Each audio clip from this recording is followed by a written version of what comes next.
చింతూరులో రోడ్డుకు ఇరువైపులు ఉన్న ఆక్రమణను తొలగించడానికి రెవెన్యూ అధికారుల సన్నాహాలు. రోడ్డుకు ఇరువైపులా మధ్య నుంచి 15 మీటర్లను ప్రామాణికంగా తీసుకొని మార్కింగ్ చేస్తున్న అధికారులు.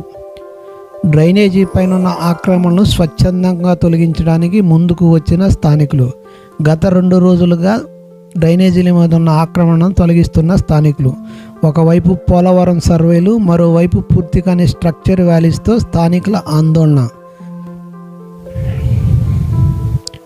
తమ గృహాలను కూల్చివేస్తే తమ పరిస్థితి ఏంటని, ఇప్పటికే స్ట్రక్చర్ వ్యాలీలు పూర్తి కాలేదని, రేపో మాపో వర్షాలు దంచి కొడితే వరదలు వస్తాయని, నిత్యం వరదల భయంతో నరకం చూసే తమకు ఇది పిడుగు లాంటి వార్త అని, మూలిగే నక్కపై తాటిపండు పడ్డలా ఉంది తమ పరిస్థితి అని స్థానికులు లబోదిబోం అంటున్నారు.